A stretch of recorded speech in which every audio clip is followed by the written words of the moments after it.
आज्ञा आज साधुवाणी माध्यम आम जो सुंदर पदटी नहींचु ये विश्व गुरु बाइया बाबा रचना भल कथाटी कौन आज्ञा संसार रे आमे घर करिकी अछंती आमे सब संसारी संसार भितरे भल थाए मंद थाए दुख थाए सुख थाए पाप थाए पुण्य थाए लोभ मोह माया ममता ये सब को नेकी आमर संसार केही जने कहब समस्त को छाड़ी दे कि मु एका मो संसार मित हबनी ना किंतु ए संसार भितरे सबुठारु सर्वश्रेष्ठ जदि केही थांती से हेले बड़ देवता दी जण जड़े हेले बापा आउ जड़े हेले माँ गर्भरे धारण करिकी 10 मास जन्म दिए माँ बापा बपन करिबारु से होचंती बापा बहुत उच्च एमानंकर आसन मनीष सेते बेले जाइकी बुझे बापा मांकर मूल्यटा केते जेते बेले ता मुंड उपरु ए जोड़िक जाक हाथ हटि जाए कि सेते बेले एमानंकर अभावटा अनुभव करे मो बापा थिले एया ही थांता मो माँ थिले एमती कही थांता ए अभावटा अनुभव करिबा पूर्वरु आमे भाबी नबा दरकार बाप माँ भली अमूल्य संपद आउ मिलिबनी सबु चली गले सबु आसीबो किंतु आपण मानकु जन्म देइथिबा बापा माँ थरे चली गला परे ना आउ मिलेनी से भली मन से भली भल पाइबा संसार रे आउ काहारी पाखरु ही मिलेनी सत भागवत रे गोटे पद नाई जगन्नाथ दास लिखिछंती हेमंत दियो अछि काहीं कर प्रसारी मागी खाई एमितिया ठाकुर कोउठी अछंती जे हाथ पाती की मागिबो मते खाइबा को दे आजिकाली पुओ आज्ञा दिह को नेबेनी आजिकाली क्या पुओ भिन्ने हेबे दी भाईंकर भिन्ने हेबे ना भद्र लोक माने आसीबे बसिबे भिन्ने हेबे दी भाई भद्र लोक माने कहिबे बाप करिथला 4 बखरा घर 2 बखरा तोर 2 बखरा तोर बापर अछि 8 कियारी जमी 4 कियारी तोर 4 कियारी तोर बापर बेला बासन जा थबो एतुरु अधा तोर बुढ़ा को पचारिबे तम पाखरे टंका केते अछि ना मो पाखरे मो इनकम 10,000 टंका अछि 5,000 ए पुओ को दियो 5,000 से पुओ को दे दियो सरीगला भागवांट सरीगला उठ घर को जीवा भद्र लोक माने जते बेले उठिबे घर भितरे 2 पुओंकर 2 स्त्री थेबे 2 बहु भागवांट कौन सइला एबे तो भागवांट आरंभ हैला आ भागवांट सइला केते बेले असल भाग तो हेनी असल भाग कोटा गया गे बापा मा 2 जण भाग हेबे ए पुओ पाखरे मासे खाइबे से पुओ पाखरे मासे खाइबे धन्य कहिबा हमें आजिकाली का पुओ को जो माने बापा मां को मासिकिया बारी करिकी खाइबा को दउचंती बापा मां जते बेले छुआ को जन्म करथले से मासिकिया बारी करिकी मां सिना खीर देई थांता नाही मु ए मासटा देबी आइला मास आ खीर देबिनी काइना जो मास जो पुओ खाइबा को न दब सही मासटा मां ताको खीर बंद कर देथिले भलो होई थांता नाही धन्य कहिबा आज्ञा आजिकाली पुओ को एबे भी समय अछि सुधुरी जानतु काहे कि 30 वर्षर पिला को डायबिटीज होउची काहे कि 35 वर्ष 28 वर्षर 22 वर्षर पिला मरि जाउचंती एक्सीडेंट रे काहे कि बापा मांकर कल्याण तांग मुंडे रे नाही सत आज्ञा एमाने कल्याण को गोइठा मारुचंती मने रखंतु भलो की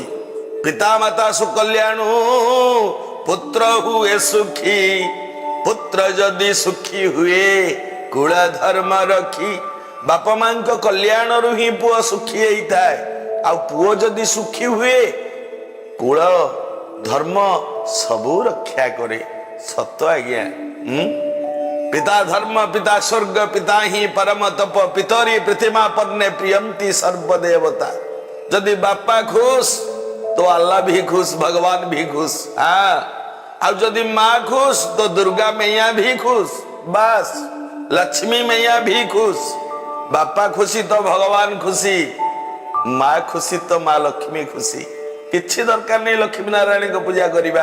ମୋ ଘରେ ତ ଲକ୍ଷ୍ମୀ ନାରାୟଣ, ମୁଁ କାହିଁ କାହାର ପୂଜା କରିବି? ଆଜିକାଲି ଛୁଆମାନେ ବୁଝିଯିବା ଦରକାର।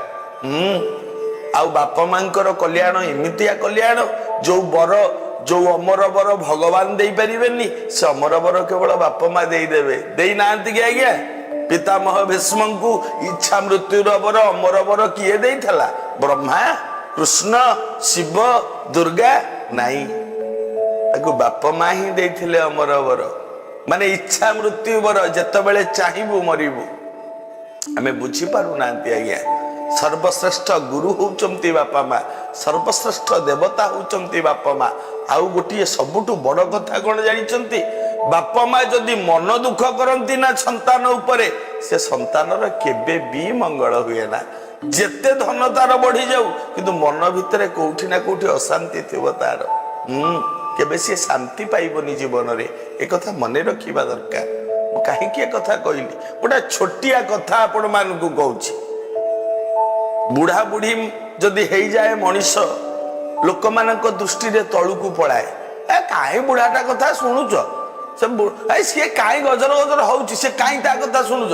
ବୁଢୀ ସିଏ କଣ କହିବ? ବୁଢୀ ହେଲାଣି, ତା ଅବସ୍ଥା ଅଛି, ସିଏ କଣଟା କଥାବାର୍ତ୍ତା କରିବ? କିନ୍ତୁ ଆଜ୍ଞା, ବୁଢା ବୁଢୀ ମାନଙ୍କର କଥା ବହୁତ ଦାମ। ଆଉ ଯିଏ ସତରେ ବୁଢା ବୁଢୀ ମାନଙ୍କର କଥା ମାନେ ଏବଂ ପାଳନ କରେ, ସିଏ ଠିକ ବାଟରେ ହିଁ ଯାଏ। ଗୋଟେ କଥା ମନେ ପକଉନାହାନ୍ତି ଆଜ୍ଞା, ଆପଣଙ୍କ ବୟସ 30 ବର୍ଷ, 40 ବର୍ଷ, 50 ବର୍ଷ, କିନ୍ତୁ ଆପଣଙ୍କର ବାପା ମାଙ୍କର ବୟସ 80 ବର୍ଷ, 90 ବର୍ଷ ହେଲାଣି। ସେମାନେ କେତେଟା ବସନ୍ତ, କେତେଟା ଗ୍ରୀଷ୍ମ, କେତେଟା ବର୍ଷା ଅତିକ୍ରମ କରିଛନ୍ତି। ଆପଣଙ୍କ ଅପେକ୍ଷା ଦୁନିଆକୁ ସେମାନେ ଅଧିକ ଦେଖିଛନ୍ତି, ତେଣୁ ତାଙ୍କର ଅନୁଭବଟା ଅଧିକ। କାହିଁକି ତାଙ୍କ ଅନୁଭବର କଥାକୁ ଆପଣ ମାନେ ଗ୍ରହଣ କରୁନାହାନ୍ତି? ସିଏ ଜାଣିଛନ୍ତି କୋଉଠି ଖାଲ ଅଛି, କୋଉଠି ଢିପ ଅଛି। ସିଏ ଜାଣିଛନ୍ତି କୋଉ ବାଟରେ ଗଲେ ମୋ ପୁଅ ଭଲ ବାଟରେ ଯିବ, କୋଉ କଥା କହିଲେ ମୋ ପୁଅ ଖରାପ ବାଟରେ ଯିବ। ସେମାନେ ଜାଣିଛନ୍ତି। କେବେ ବାପା ମା ଚାହିଁବେନି ଆମ ପୁଅ ଖରାପ ବାଟରେ ଯାଉ ବୋଲି। ତାକୁ ବୁଝିବା ଦରକାର। ଗୋଟେ ସୁନ୍ଦର କଥା କହୁଛି ଆପଣ ମାନଙ୍କ ପାଖରେ। ପୁରୁଣା କାଳ ଇଂରାଜୀ ବହିରେ ଏ କଥାଟି ଥିଲା, ଭଲ କଥାଟି ଆଜ୍ଞା। ଜଣେ ରାଜା ଥିଲେ। ଏ ରାଜା ଏଠି ଦାମ୍ଭିକ ରଜା ଏବଂ ମନକୁ ଯାହା ଆସେ କରିଯାଆନ୍ତି, ଯାହା ଯେତେବେଳେ ମନ ହେଲା କରିଯାଆନ୍ତି। ରାଜା ଦିନେ ଚିନ୍ତା କଲେ, ରାଜ୍ୟକୁ ବଢେଇବା ପାଇଁ ସୈନ୍ୟର ଆବଶ୍ୟକତା ଅଛି। ସୈନ୍ୟମାନେ ନଥିଲେ ରାଜ୍ୟ ବଢିବନି। ବାହାର ଶତ୍ରୁ ଯଦି ଆକ୍ରମଣ କରିବ, ସୈନ୍ୟମାନେ ଥିଲେ ହିଁ ତା ପ୍ରତିରୋଧ କରିବେ। ତେଣୁ ରାଜ୍ୟର ସୈନ୍ୟ ସଂଖ୍ୟା ବଢେଇବା ଦରକାର। ଏମିତି ଚିନ୍ତା କରି ମନେ ମନେ ଭାବିଲେ, ଯେତିକି ଯୁବକ ମାନେ ଅଛନ୍ତି ଏମାନେ ସବୁ ଆସନ୍ତୁ, ଏମାନଙ୍କ ଦ୍ୱାରା କାମ। ଆଉ ଯେତିକି ବୁଢା ବୁଢୀ ରହିଲେ ଆମ ରାଜ୍ୟରେ, ଏ ସବୁ ବୁଢା ବୁଢୀଙ୍କୁ ମାରିଦିଅ। ଏମାନେ ଖାଲି ଅନ୍ନ ଧ୍ୱଂସ କରୁଛନ୍ତି, କିଛି କାମ ନାହିଁ ୟାଙ୍କର। କଣ କରିପାରିବେ? ଯୁଦ୍ଧକୁ ଯାଇପାରିବେ ନା? କଣ ଗୋଟେ ଭିଡା ଉଠରା କାମ ଏମାନେ କରିପାରିବେ? କିଛି ତ କରିପାରିବେନି ନା। ଏମାନେ ବଞ୍ଚିକି ଲାଭ କଣ? ମାରିଦିଅ ଏମାନଙ୍କୁ। ସବୁ ବୁଢା ବୁଢୀ ମାନଙ୍କୁ ମରାଗଲା ସେ ରାଜ୍ୟରେ। ଦେଖନ୍ତୁ, ରାଜ୍ୟରେ ବୁଢା ବୁଢୀ କେହି ରହିବେ ନାହିଁ, ସମସ୍ତଙ୍କୁ ମାରି ଦିଆଗଲା। କେତେ ନିଷ୍ଠୁର ସେ ରାଜା ଥିଲେ। କେବଳ ଯୁବକ ମାନେ ରହିବେ, ଛୁଆ ମାନେ ରହିବେ, ବୁଢା ବୁଢୀ କେହି ରହିବେ। ସେଇଆ ହିଁ ହେଲା ରାଜାଙ୍କ ଆଦେଶ। ଗୋଟିଏ ପିଲାଟିଏ ଥିଲା, ପୁଅଟିଏ ଥିଲା। ତା ବାପାକୁ ସିଏ ବହୁତ ଭଲ ପାଏ। ଉତ୍ତମ ପୁତ୍ର କିଏ କି ଆଜ୍ଞା? ଯିଏ ବାପା ମାଙ୍କ କଥାରେ ଚାଲେ, ବାପା ନ ମାଗିବା ପୂର୍ବରୁ ତାଙ୍କ ପାଖରେ ଜିନିଷଟିଏ ପହଞ୍ଚେଇ ଦିଏ, ତାଙ୍କୁ କହନ୍ତି ଉତ୍ତମ ପୁତ୍ର। ସବୁ ବୁଢା ବୁଢୀ ମାନେ ମରିଗଲେ, ସମସ୍ତେ ଗଲେ, କିନ୍ତୁ ଏ ଯୋଉ ପୁଅଟି ତା ବାପାଙ୍କୁ ବହୁତ ଭଲ ପାଉଥିଲା। କଣ କଲା ସିଏ? ବାପାଙ୍କୁ ବଞ୍ଚେଇ ଦେଲା। ରାଜାଙ୍କ ଆଦେଶ, ଯିଏ ବୁଢା ବୁଢୀଙ୍କୁ ଲୁଚେଇକି ରଖିବ ତାହେଲେ ସିଏ ହିଁ ଫାଶୀ ଦଣ୍ଡ ପାଇବ। କଣ ହେଲା? ଇଏ ତ ତା ବାପାଙ୍କୁ କଣ ଲୁଚେଇକି ରଖିଲା? ପ୍ରିୟ ଭକ୍ତ ବନ୍ଧୁ, ପ୍ରିୟ ଦର୍ଶକ ବନ୍ଧୁ, ରାଜାଙ୍କ ଘୋଷଣାରେ ସବୁ, ଆଉ ରାଜ୍ୟରେ ବୁଢା ବୁଢୀ କେହି ନାହାନ୍ତି, ସବୁ ଚାଲିଗଲେ। କିନ୍ତୁ ଏ ଯୋଉ ପୁଅଟି ତା ବାପାଙ୍କୁ ସିଏ ଏତେ ଭଲ ପାଉଥିଲା, ସେ ଭଲ କି ଜାଣେ ମୋ ବାପା ହଉଛନ୍ତି ମୋ ପାଇଁ ଦେବତା, ମୋ ବାପା ହଉଛନ୍ତି ମୋ ପାଇଁ ଈଶ୍ୱର। ସେଦିନ ସବୁ ବୁଢା ବୁଢୀ ମାନେ ମରିଗଲା ପରେ ତା ବାପାଙ୍କୁ ନେଇକି ଗୋଟେ ସୁଡଙ୍ଗ ଭିତରେ ଲୁଚେଇକି ରଖିଲା। ବାପା ପଚାରିଲେ, ବୁଢା 90 ବର୍ଷର ବୁଢା ବାପା ପଚାରିଲେ, ଆରେ ମତେ ଆଣିକି ସୁଡ଼ଙ୍ଗଟା ଭିତରେ କାହିଁ ରଖୁଛୁ? ପୁଅ କହୁଛି ବାପା ଛୁଆଟି ଦିନରୁ ମୋ ମା ମରିଗଲା, ତମେ ହିଁ ମୋ ବାପା, ତମେ ହିଁ ମୋ ମା। ରାଜା ଘୋଷଣା କରିଛନ୍ତି ରାଜ୍ୟରେ ବୁଢା ବୁଢୀ କେହି ରହିବେନି, ସମସ୍ତଙ୍କୁ ମାରି ଦିଆଯାଉଛି। ଯଦି ଜାଣିବେ ତମେ ଆମ ଘରେ ଅଛ ବୋଲି ତାହେଲେ ତମକୁ ବି ମାରିଦେବେ, ସେଇଥିପାଇଁ ସୁଡ଼ଙ୍ଗରେ ମୁଁ ପୁରେଇ ଦେଇଛି। ବାପା କହୁଛନ୍ତି ଆରେ ମାରିଦେଲେ ମାରିଦେବେ, କଣ ହେଲା? ତାପରେ ଆମେ ବି ବଞ୍ଚିକି ଆଉ ଲାଭ କଣ ବାପା? ବୁଢା ହେଲୁଣି ନା, ଆଉ କଣ କାମ ଆମ ଦ୍ୱାରା ଅଛି? ତୁ କାହିଁ ଚିନ୍ତା କରୁଛୁ? ଆରେ ମୁଁ ତ ଏମିତିରେ ଦିନେ ନା ଦିନେ ମରିବି ନା। ତୁ କଣ ମୁଁ କଣ ସବୁଦିନ ତୋ ପାଖରେ ଥିବି? କାହିଁ ଚିନ୍ତା କରୁଛୁ ବାପା? ଛାଡ଼ିଦେ, ତୁ କାହିଁକି ରାଜଦ୍ରୋହୀ ହବୁ? ଆରେ ଯଦି ଜାଣିବେ ରାଜା ତୁ ତୋ ବାପାଙ୍କୁ ସୁଡ଼ଙ୍ଗ ଭିତରେ ଲୁଚେଇକି ରଖିଛୁ ତାହେଲେ ତତେ ବି ହାଣିଦେବେ। କାହିଁ ବାପା ମୋ ଲାଗି ତ ଜୀବନ ଯିବ କହିଲୁ? ମତେ ଛାଡ଼ିଦେ, ମତେ ମାରି ଦିଅନ୍ତୁ। ପୁଅ ପାଦ ତଳେ ପଡ଼ିଗଲା ବାପର, କହିଲା ନାଇଁ ବାବା, ମୁଁ ପଛକେ ମରିବି କିନ୍ତୁ ତମକୁ ମରିବାକୁ ଦେବିନି। ଦେଖ ପୁଅ କେମିତିକା, କାରଣ ମୁଁ ଭଲ କି ଜାଣିଛି ତମେ ହିଁ ମୋ ଦେବତା, ତମେ ହିଁ ମୋ ଇଷ୍ଟ, ତମେ ମୋର ସବୁ କିଛି, ତମ ପାଦ ତଳେ ମୋର ସ୍ୱର୍ଗ, ମୋର କଣ ଦରକାର? ବାପା ଅନେଇଲା ପୁଅ ମୁହଁକୁ, ମୁହଁଟିକୁ ଏମିତି ଧରିଲା ବାପ, ତା ପୁଅ ଗାଲରେ ଚୁମାଟିଏ ଦେଲା। ତୋ ଭଳିଆ ପୁଅ ମତେ ଯୁଗେ ଯୁଗେ ମିଳୁରେ। କାନ୍ଦି ପକେଇଲା ବୁଢା ବାପ। ଆଉ ବାପ ଆଖିରୁ ଏଇ ଯୋଉ ଲୁହ ଟୋପାଟା ଝରିଲା ନା ଜ୍ଞାନୀ ଭକ୍ତ ବୃନ୍ଦ ମାନେ, ଏ ଲୁହଟା ଦୁଃଖର ଲୁହ ନୁହେଁ, ଏଇଟା ସୁଖର ଲୁହ, ଆନନ୍ଦର ଲୁହ, ଯେ ଭଗବାନ ମୋ କୋଳରେ ତୋ ଭଳିଆ ଗୋଟେ ଯୋଗା ପୁଅ ଦେଇଛନ୍ତି ରେ ଧନ। এইটা হচ্ছে সুখর আনন্দর লুহ। ভক্ত বৃন্দ মানে চালিগলা কিছু দিন, রাজ্যরে তো বুড়া বুড়ি নাহান্তি, কেই বি নাহান্তি, কিছু দিন চালিগলা। কিছু দিন চালিগলা পরে হঠাৎ রাজ্যরে দুর্ভিক্ষ পড়িলা, ভয়ঙ্কর মরুড়ি, চারিআডে হাহাকার।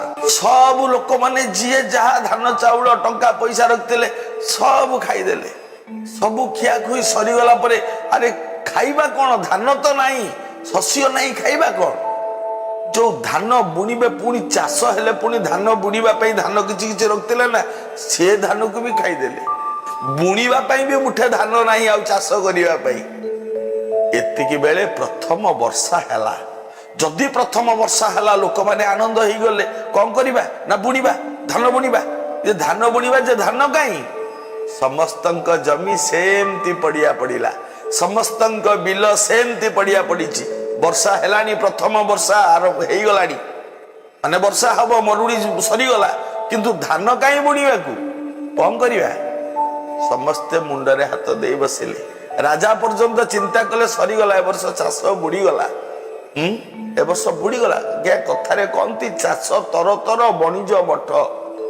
चाषी पुओ केबे ढिला करेनी चाषरे। प्रथम वर्षा हम तो सी धान बुणवा आरंभ करदेव। बिहन नाई करिवे कौन? काहाकू बा पचारिबे? किए सिना बुढ़ा लोक बंची थे पचारिकी कौन गोटे उपाय बाहरता, कौन करिवे? किंतु ए जो पुओटी राज्य सारा सबू जमी पड़िया, किंतु ए जो पुओटी ता बापा को सुड़ंग भितर लुचेकी रखिथिला, ये गला ता बापा पाखु कहला बाबा घरे बिहन नाई, राज्य सारा कोठी भी बिहन नाई धान बुणवा पाई। आदि धान बुणा न हम ए वर्ष मरुड़ी आहरी भयंकर परिस्थिति हम, लोक खाइबा को पाइबे। मुठे बिहन तो समस्ते तो मुठे मुठे बिहन पाइबा दरकार, कौन करिया बापा? किछि बाट अछि कि आपण जानिछन्ते कि? देखंतु 90 वर्षर बुढ़ा कहला मो पाखे टिके बसिलु पुओ, बस धान दरकार तो ना? हाँ बापा। कौन कले धान आम राज्य को किछि धान आसीबो, किछि धान आइले सेटा बहुत आकार हे जिवो ना। बुढ़ा गालरे हाथ दे के बुढ़ा चिंता कले, चिंता करी डाकिले, कहले पुओ गोटा काम कर। कौन बापा? ना सुन, गत वर्ष तो मरुड़ी पड़ला ना, ना हाँ वर्षा हैनी आदौ, ना आदौ वर्षा हैनी। ता पूर्व वर्ष किंतु धान हैतिला ना। हाँ तू गोटा काम कर, सुन बिलरू धान गुड़ाक जो रास्ता रे बलद गाड़ी शगड़ गाड़ी रे लोक माने बोहिकी घर को आनती ना। हाँ बापा सुन, से रास्ता टाकू तू जा चाष करू। देखु बापा बुझेला। पुओ कहला कहीं बापा? कहला सुन ବର୍ଷା ନହେଲେ ଧାନଟା କେବେ ବି ଗଛ ହବନି। ତୁ ଗୋଟେ କାମ କର, ଯୋଉ ବଳଦ ଗାଡି ଶଗଡ଼ ଗାଡିରେ ଲୋକମାନେ ଯୋଉ ରାସ୍ତାରେ ଧାନ ଲୋଡ କରିକି ଗାଡିରେ ଆଣୁଥିବେ, ନିଶ୍ଚିତ ରାସ୍ତାରେ ଧାନ ପଡିଥିବ। ଗୋଟିଏ ଗୋଟିଏ ଗୋଟିଏ ଗୋଟିଏ ଧାନ ରାସ୍ତାରେ ପଡିଥିବ ନିଶ୍ଚିତ। ଶୁଣ, ସେ ଯୋଉ ମାଟି ରାସ୍ତାରେ ତୁ ଗୋଟେ କାମ କର, ପ୍ରଥମ ବର୍ଷା ହେଇଛି ନା ଏବେ ନା? ହଁ। ତେଣୁକରି ବର୍ତ୍ତମାନ ଯଦି ପ୍ରଥମ ବର୍ଷା ହେଲା ତ ବର୍ଷା ହେଇନଥିଲା, ପ୍ରଥମ ବର୍ଷା ହେଲା, ତୁ ସେ ରାସ୍ତାଟାକୁ ଯା ଚାଷ କରିଦବୁ। ବାପା କଣ ଧାନ ଫଳିବ? କହିଲେ ଆରେ ଯା, ମୁଁ କହୁଛି। ଆଜ୍ଞା, ଏ ପୁଅଟି ବାପାଙ୍କ କଥା ମାନି ଯୋଉ ରାସ୍ତାରେ ବର୍ଷକ ତଳେ ସବୁ ଗାଡିରେ ଧାନ ଲଦି ସବୁ ଘରକୁ ବୋହିକି ଆଣନ୍ତି, ସେ ରାସ୍ତାଟାକୁ ଗଲା ଚଷିଲା। ଲୋକମାନେ କହିଲେ ଆରେ ଚଷୁଛୁ ଧାନ କାଇଁ? ଆରେ ଚଷିଲା ପରେ ତ ବୁଣିବୁ ନା, ଆଉ ଧାନ ତ ବୁଣିବାକୁ ନାହିଁ, ଚଷୁଛୁ କାଇଁ ରାସ୍ତାଟାକୁ?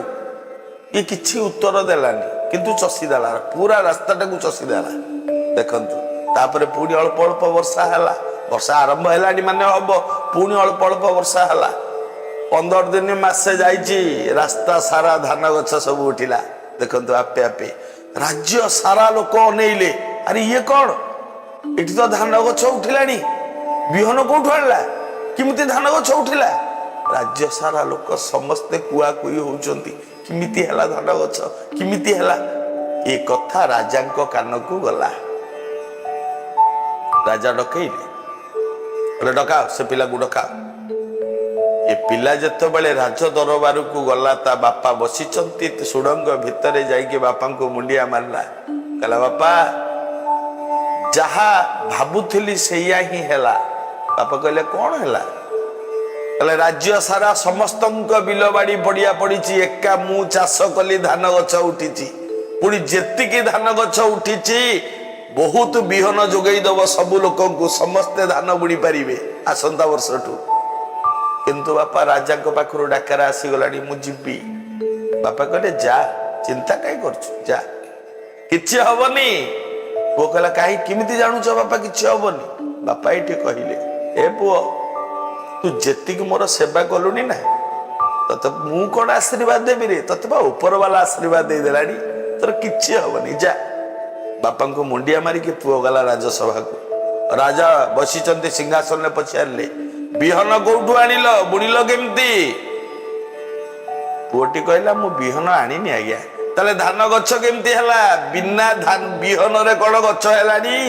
ଧାନ ଗଛ କେମିତି ହେଲା? ସତ କୁହ, କେମିତି କଲ? ପୁଅଟି ଏଇଠି କହିଲା, ହେ ମହାରାଜ, ଯଦି ମୁଣ୍ଡ ରହିବ ତାହେଲେ ତୁଣ୍ଡ କହିବ। କହିଲା, କହ, କଣ ହେଇଛି କହ। କହିଲା, ମୋ 90 ବର୍ଷର ବାପ ବୁଢାକୁ ମୁଁ ବଞ୍ଚେଇକି ରଖିଛି ସୁଡ଼ଙ୍ଗ ଭିତରେ। ରାଜ୍ୟର ତ ଗୋଟିଏ ବି ବୁଢା ବୁଢୀ ନାହାନ୍ତି ନା, ତେଣୁ ଏ ପରିସ୍ଥିତିରେ, ରାଜ୍ୟର ଏ ଖରାପ ସମୟରେ ଉତ୍ତମ ପରାମର୍ଶ କେବଳ ମୋ ବାପା ହିଁ ମତେ ଦେଇଥିଲେ। ସେଇ ରାସ୍ତାକୁ ମୁଁ ଚାଷ କରିଥିଲି, ସେଇଠି ଧାନ ଗଛ ହେଇଛି। ବିହନ ପାଇଁ ଆଉ ଚିନ୍ତା କରିବା ଦରକାର ନାହିଁ, ବିହନ ମିଳିଯିବ, ସବୁ ଠିକ ହେଇଯିବ। ରାଜା ଅନେଇଲେ, ଆରେ ବା, ସତ ତ। ଆରେ ଟୋକା ମାନେ ସିନା ଯୁଦ୍ଧ କରିବେ, କିନ୍ତୁ ସେ ମୁଣ୍ଡ କାହିଁ? ବୁଢା ମାନଙ୍କର ଯୋଉ ମୁଣ୍ଡ, ସେ ମୁଣ୍ଡ ପିଲାଙ୍କ ପାଖରେ କୋଉଠୁ ଆସିବ? ତାଙ୍କ ଅନୁଭବ ଜ୍ଞାନଟା ଆଙ୍କ ପାଖରେ କୁଆଡୁ ଆସିବ? ରାଜା କହିଲେ, ପୁଅକୁ ଚାଲ, ତୋ ବାପାଙ୍କୁ ମୁଁ ଦେଖା କରିବାକୁ ଯିବି। ରାଜା ଆସିଲେ, ବୁଢା ବସିଛନ୍ତି ସୁଡ଼ଙ୍ଗ ଭିତରେ, ପ୍ରଣାମ ହେଲେ। ବୁଢା ଅନେଇଲେ ଏମିତି ରାଜାଙ୍କୁ, ଆଖିରେ ଦିଟୋପା ଲୁହ ଆସିଗଲା ବୁଢାଙ୍କର। ବୁଢା କହିଲେ, ମହାରାଜ, ମୋର ଯେତିକି ସାଙ୍ଗ ଥିଲେ ସମସ୍ତେ ମତେ ଛାଡିକି ଚାଲିଗଲେ, ଆପଣ ସମସ୍ତଙ୍କୁ ମାରି ଦେଇଛନ୍ତି, କେବଳ ମୁଁ ଗୋଟେ ନିଲଠା ଜୀବନ ଧରିକି ବଞ୍ଚିଛି ମୋ ପୁଅ ପାଇଁ। କାହିଁକି ମାରିଦେଲେ ସମସ୍ତଙ୍କୁ? ବୁଢା ମାନେ କି ଅପରାଧ କରିଥିଲେ ଆପଣଙ୍କର? ଆଉ ଯୋଉ ରାଜା, ଯୋଉ ମଣିଷ ଗୁରୁଜନ ମାନଙ୍କୁ, ବୟୋଜ୍ୟେଷ୍ଠ ମାନଙ୍କୁ ସମ୍ମାନ ନ ଦେଖେଇକି ଅସମ୍ମାନ ଦେଖାଏ, ତା ରାଜ୍ୟରେ ତ ଏମିତି ମରୁଡ଼ି ହୁଏ ନା, ଏମିତି ପରିସ୍ଥିତି ହୁଏ ନା। ହାତ ଯୋଡ଼ିଲେ ରାଜା, ଅନୁତାପର ଅଶ୍ରୁ ବହିଗଲା ଆଖିରୁ, ପାଦ ତଳେ ପଡ଼ିଗଲେ, କ୍ଷମା କରନ୍ତୁ ଆଜ୍ଞା, ଏମିତି ଭୁଲ ଆଉ ଜୀବନରେ କେବେ କରିବିନି। ସେଇଦିନଠୁ ନିୟମ ହେଲା, ପ୍ରତ୍ୟେକ ବର୍ଷ ରାଜ୍ୟର ସମସ୍ତ ବୟୋଜ୍ୟେଷ୍ଠ ଲୋକମାନଙ୍କୁ ରାଜା ନିଜେ ସମ୍ମାନ ଜଣେଇବେ ଏବଂ ପ୍ରାୟଶ୍ଚିତ କଲେ। କାହିଁକି ଆଜ୍ଞା ଏ କଥା କହିଲି? ଗୁରୁଜନଙ୍କୁ ସମ୍ମାନ ଦେଖାନ୍ତୁ, ବାପା ମାଙ୍କୁ ପୂଜା କରନ୍ତୁ, ଭକ୍ତି କରନ୍ତୁ, କିଛି ଅସୁବିଧା ରହିବନି, ସବୁ ଠିକ ହେଇଯିବ। ଆଜି ତ ସମୟ ହେଇଯାଇଛି, ଆଜି ପାଇଁ ସାଧୁବାଣୀ ଏତିକି।